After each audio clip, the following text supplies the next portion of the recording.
frightened I was at the thought that I would age one day, to be diseased and disabled.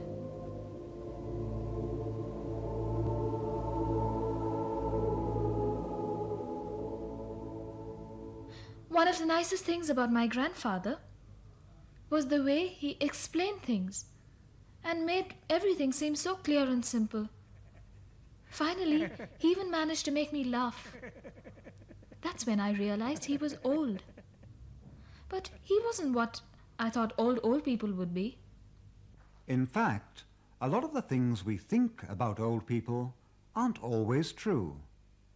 Of course, one can't avoid aging. When you get old, some changes are bound to happen. Your senses, like eyesight or hearing, may not be so sharp anymore. Your reflexes and stamina might decrease.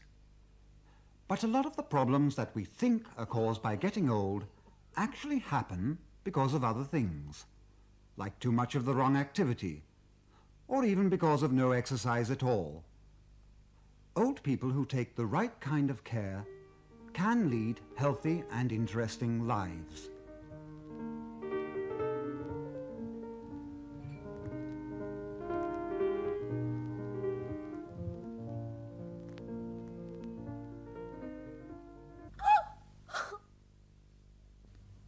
And then there was the time when I hurt my knee so badly. I didn't think he would be so strong. The secret behind his fitness was that he kept himself busy and relaxed only when he needed to. He would always tell me, if you use it, you don't lose it. Whether it's your body or your mind, you need to exercise it to keep it going. And especially if you're old, your fitness could help you do things by yourself and not to have to depend on other people.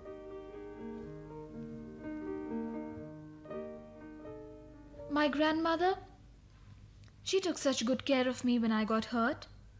I was almost sorry that I got better. She had all sorts of amazing cures for any illness, all made of things like haldi and tulsi and pepper. I promise you, the stuff she put on my knees really worked. Oh yes, her stories. There were so many of them.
Then he waited and waited for Little Red Riding Hood to arrive.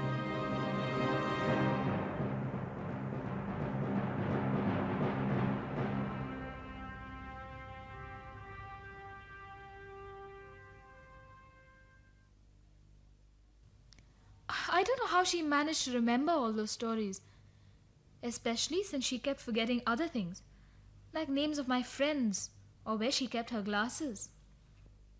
Actually, getting old doesn't mean that your mind gets rusty or you can't think properly. It's just that old people remember different kinds of things.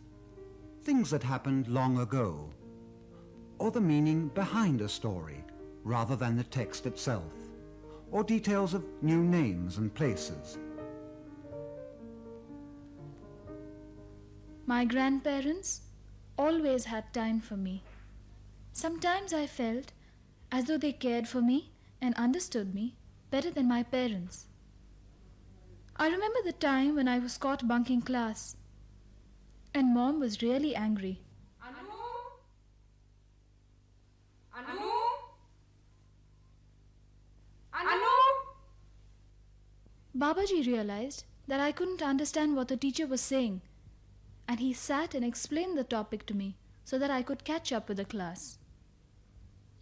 As I grew older, though, I stopped seeing my grandparents so often.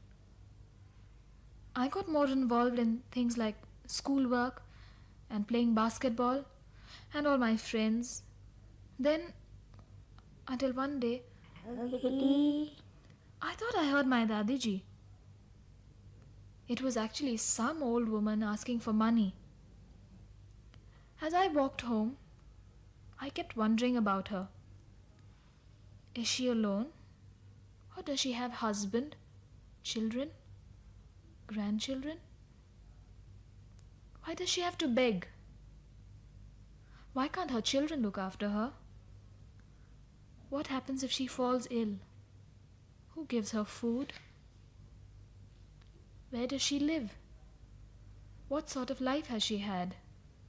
Will her life always depend on charity? Sometimes old people in our society find themselves in a very helpless situation. They might suffer because of negligence by their family, or sometimes having no immediate family member or relative to support them.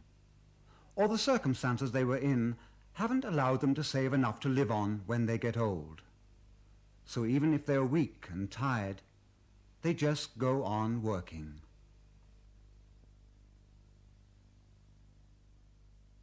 I realized then just how lucky my grandparents were, but also felt really bad about not having seen them for so long. The very next day, I went over to see them, only to find Dadiji hadn't been well for some time. I can't tell you how awful I felt. I'd been so busy with myself that I didn't stop to think that my grandparents might be sick or need help. I realized that I'd almost begun taking them for granted, something that I should never do.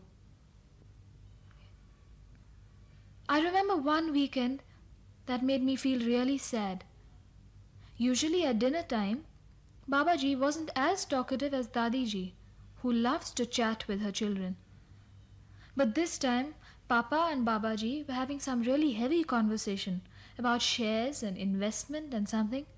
I don't know exactly what. But Babaji seemed to be talking about something that could have meant a lot to him. And Papa just kept brushing him aside.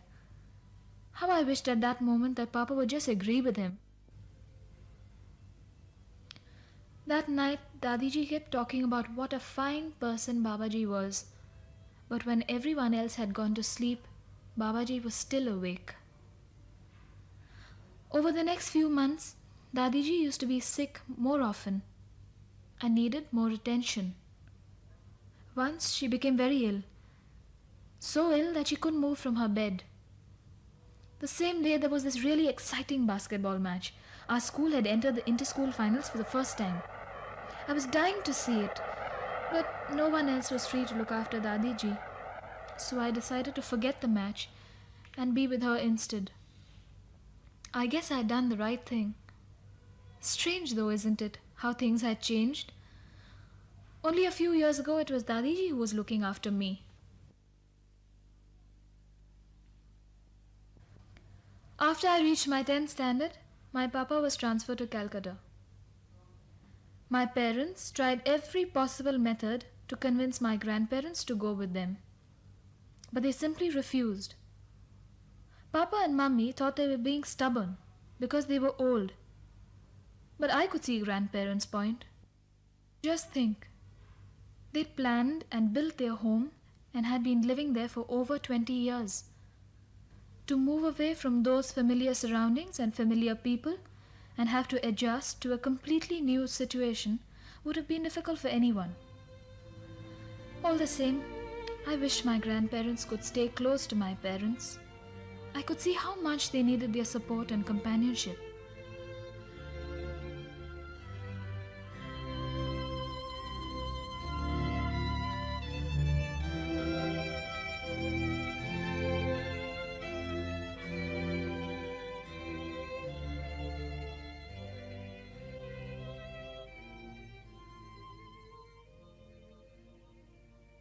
Yes, it's very easy to attribute all the problems of the old people to aging.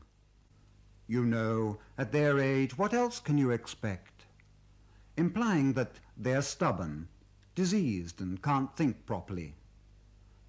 But many of their problems are just like yours and mine. Like someone not being able to understand you, your needs, and your fears of being left all alone. And sometimes they might also fall sick, and their ailments be mistaken for signs of old age. Anyway, I stayed behind with them till my board exams were over. That way, I was also able to help Babaji and the servant look after my grandmother, who was now almost always sick. I must admit though, it wasn't all that easy looking after Dadiji. One of those days when my grandmother hadn't touched her food or her medicine, and I just didn't know what to do. Babaji must have noticed how upset I was looking, because he asked, "What's happened to my little Bittiya?" and gave me a flower from the garden. I don't know what I would have done without him. He was so calm, and yet so full of energy and life. I used to listen to him as he worked in the garden. How he struggled to fight off the emptiness that came after he retired. He suddenly felt useless, discarded by society, a stranger in his own house. But he kept looking for opportunities to do things, even things that were new to him, so that his time was spent in a meaningful way. How different he was from Dadiji, who seemed to have completely given up on her life.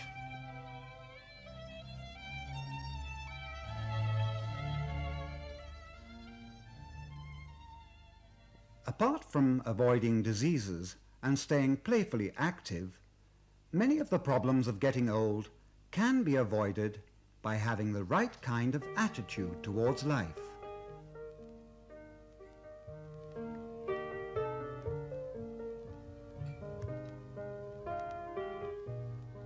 I had always known I'd be leaving my grandparents sometime, but I never realized just how painful it would be, even though I promised to come and see them whenever I could.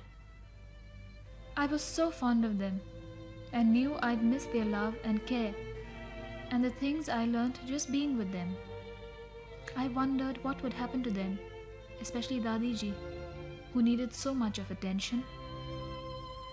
I knew how lonely they were going to be, and that made me feel worst of all. I realized at that moment that there must be thousands of other people who are very lonely or neglected, or people who really have no one. How I wished we had a way of taking care of them. We owe so much to them. It's difficult to think of them being alone, without our company, of having no one around when they need help. Even worse, if they don't have a home. I was sure there had to be some way to make life less difficult for them.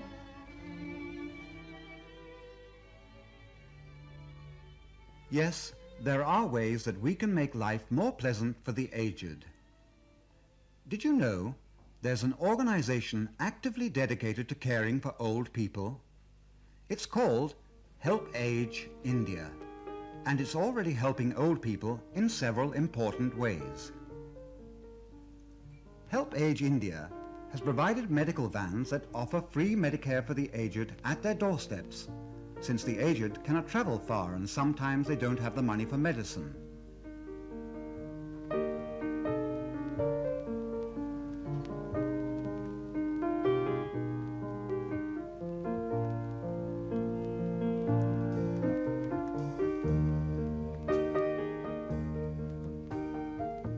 It helps helps run daycare centres where they can spend the day leisurely and fruitfully and often even earn some money.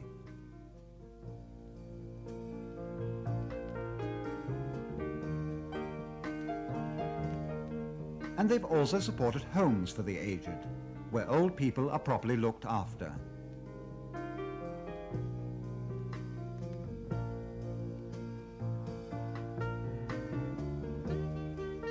Helpage India also arranges free cataract operation camps to restore eyesight to the aged, and a number of other useful services for old people.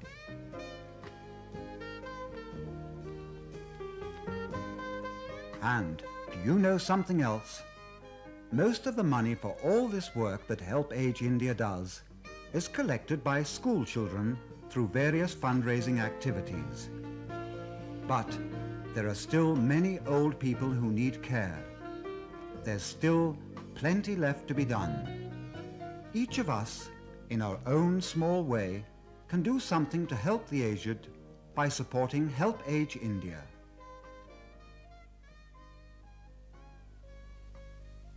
This story does not end here. Actually, it does not really have an ending. You must have guessed by now that this story is not just about the old people you know and anyone who is going to age one day, like you and your parents. In fact, it is a story about everyone and how everyone in their own way can help another person to age gracefully with health, dignity, and self-respect.